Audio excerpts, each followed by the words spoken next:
Make sure to like the video, subscribe to the channel and turn on the notification bell so you never miss an update. आवाज सुनता हर किसी की, ना ही भूला कोई हो। सबसे पहले याद उसकी, फिर सभी दुनिया की हो। सबसे पहले याद उसकी, फिर सभी दुनिया की हो। वह परमपिता परमात्मा, वह मालिक परवरदिगार जो आपके दिलों में मौजूद है, उस परमपिता परमात्मा को मेरा नमस्कार, सत श्री अकाल, अस्सलाम वालेकुम। इल्मे ज्योतिष लाल किताब से अजीब मोहब्बत रखने वाले आप सभी दोस्तों का हमारे YouTube चैनल में वेलकम है। आज हम बात करेंगे, जैसे हमने पहले बुद्ध के भेद के बारे में बात की थी, उसी तरह से आज हम बात करेंगे शनि के बारे में। जब भी शनि का नाम आता है तो हर इंसान के जहन में अक्सर बुरे ख्याल आते हैं।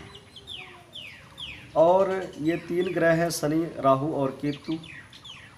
जो इंसान ज्योतिष में बिलीव नहीं करता या जो नास्तिक है, वह इंसान भी जब शनि, राहु, केतु इन तीनों के नाम आ जाएं तो उसके जहन में भी एक ख्याल पैदा होता है कि कहीं ये मेरा कुछ ख़राब ना कर दे।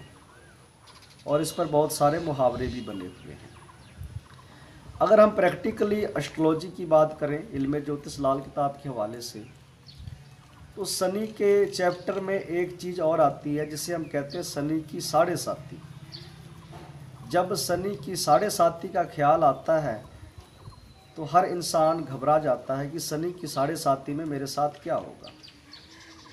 शनि की साढ़े साती इंसान पर जो चंद्र की राशि होती है, जब उसके एक घर पीछे और एक घर आगे आ जाए, यानी अढ़ैया के बाद जो है वो 2.5 साल, 2.5 साल, 2.5 साल, इस तरह से करके जो है वो इंसान को ये करीब 7.5 साल का जो है साढ़े साती जिसे कहते हैं, वो इंसान को परेशान करता है और इंसान उसमें बुरी तरह से डूब जाता है। लेकिन अगर हम प्रैक्टिकल एक्सपीरियंस के हिसाब से देखें तो जो शनि है, शनि का अपना कोई भी फल नहीं है। अगर हम शनि को देखें तो शनि न्यायाधीश है, अदल इंसाफ करने वाला है। शनि जज है, मुनसफ है। अदालत में जो न्याय करने वाला है वो भी शनि का है। शनि इंसाफ करता है, जज है, न्यायाधीश है। लेकिन कभी भी जज जो है वो फैसला अपने आप किसी का नहीं करता।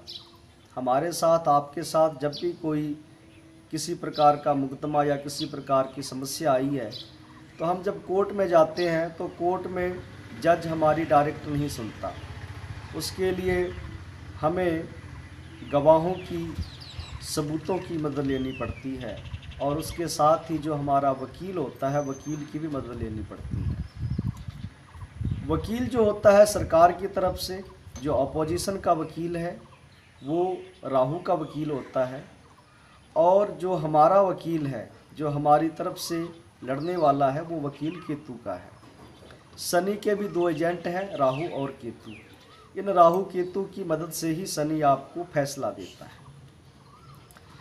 तो जब इंसान का अपना वकील कमज़ोर हो, अपना वकील गवाह या सबूत ना पेश कर पाए, इंसान की खुद की बहुत ज़्यादा गलतियां हो, ऐसे वक्त में जो ऑपोजिशन का वकील होता है, राहु होता है, वह आपके खिलाफ तमाम गवाह और सबूत खड़े करके आपको शनि के सामने पेश करता है, जहां पर सबूत और गवाहों के आधार पर राहु की जब राहु आपके ऊपर ज़्यादा हावी हो, तो ऐसे वक्त में कोर्ट जो है, जज जो न्यायाधीश है, जो शनि है, वो आपके खिलाफ फैसला सुनाता है। और जो जेल है ये भी राहु की है, वकील भी राहु का, जो अपोजिशन का है जेल भी राहु की है।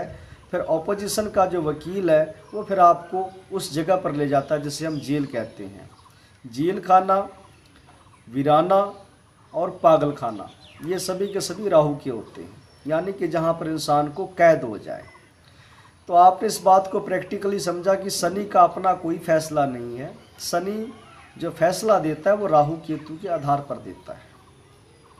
तो ठीक इसी प्रकार से जब चंद्रमा की राशि, जब चंद्र के ऊपर से शनि का गोचर हो, जब शनि उसके आसपास के एक घर पहले एक घर बाद में और उस घर में आ जाए तो शनि की साढ़े साती कहलाती है। ऐसे वक्त में होता क्या है, जब चंद्र शनि मिलेंगे तो इंसान का केतु नीच होगा।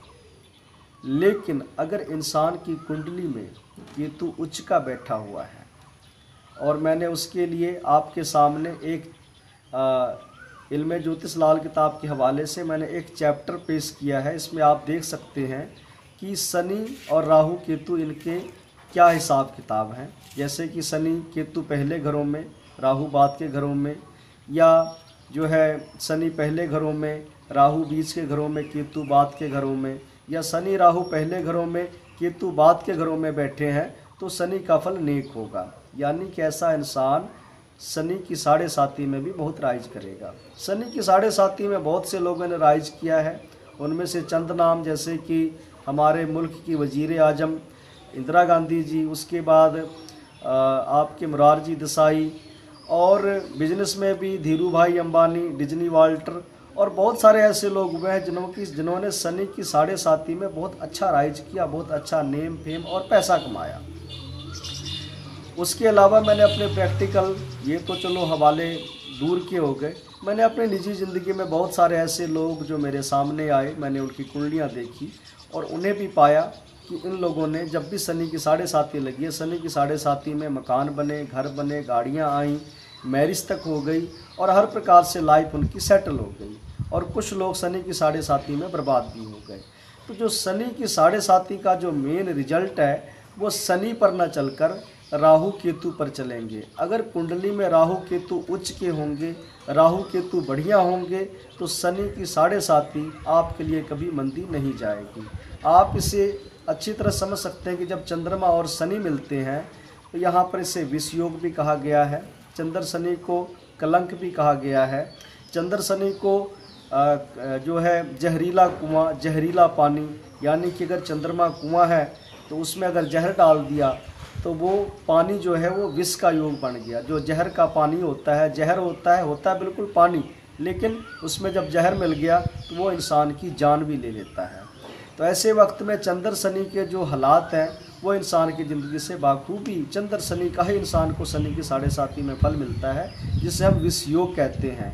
लेकिन अगर ऐसी कंडीशन में राहु केतु दोनों ही उच्च के हैं, केतु इंसान का बढ़िया है, तो इंसान को कभी भी मंदे असर शनि की साढ़े साती में नहीं मिलेंगे। क्योंकि इस बात को आप बाखूबी जानते हैं, समझते हैं कि शनि का अपना फल कोई नहीं होता। शनि जो है वो राहु केतु के हिसाब से चलते हैं। जैसे इंसान की ज़िंदगी में राहु केतु होंगे वैसा ही शनि की साढ़े साती, शनि का असर इंसान को मिलेगा। इससे कोई फ़र्क नहीं पड़ता। आप अगर इंदिरा गांधी की कुंडली देखेंगे तो आपको समझ आएगा कि शनि लगन का बैठा हुआ है। अगर भाव कारक से देखें तो शनि जो है वो लगन में नीच का असर दे रहा है। लेकिन अगर दूसरे हालात में हम देखें तो राहु छठे भाव का, केतु 12वें भाव का, राहु भी उच्च, केतु भी 12वें भाव का उच्च, जिसकी वजह से शनि की साढ़े साती में इंदिरा गांधी जी ने जहां पर अपने पिता को खोया, कुछ घटनाएं नेगेटिव भी हुई, लेकिन उसके साथ ही उन्होंने बहुत ही नेम फेम हासिल किया। धीरू भाई अंबानी ने भी, मोरारजी देसाई ने भी बहुत अच्छा राइज किया। ये बात अलग थी, उनकी कुंडली में सूरज राहु की युति थी। बहुत ज़्यादा दिनों तक वह जो सफलता का जो मीठा फल था उसे नहीं चख पाए और जल्दी ही सरकार उनकी गिर गई। तो इस प्रकार से शनि की साढ़े साती इंसान को ऊपर भी उठाती है और नीचे भी गिराती है, लेकिन शनि का जो फैसला है वो राहु केतु पर होता है।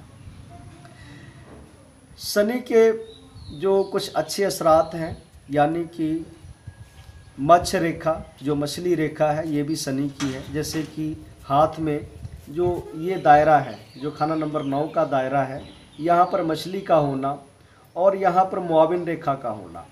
वैसे मेरे हाथ में मछली तो नहीं है, लेकिन मेरे हाथ में ये उम्र की रेखा के साथ साथ ही मुआविन रेखा, यानी कि ये जो शनि की रेखा उम्र की रेखा है, ये बुध की रेखा कल की रेखा है, धन की रेखा भी, शुक्र की रेखा भी मुश्तरका है, और ये जो रेखा है ये इंसान की चंद्रमा की रेखा है। तो उम्र की रेखा शनि की रेखा के साथ अगर ये यहाँ पर एक और रेखा जिसे कि मुआविन रेखा के नाम से याद किया गया है, जो उम्र की सहायक रेखा भी कहते हैं, लाइफ लाइन को सपोर्ट करती हुई रेखा होती है, ये रेखा भी जो जब शनि के साथ चल रही हो तो इंसान के उम्र में तमाम तरह की परेशानियां आती हैं, लेकिन उसके बावजूद भी कोई भी उम्र का धोखा नहीं होता, उम्र इंसान की अच्छी होती है। जो मत्स्य रेखा है ये धन की रेखा, इंसान को सक्सेस बनाती है, लेकिन इसके साथ ही एक जो और निशानी होती है वो होता है पद्म। पद्म एक ऐसा ब्लैक रंग का स्पॉट जो शरीर पर हो लेकिन छुपा हुआ हो।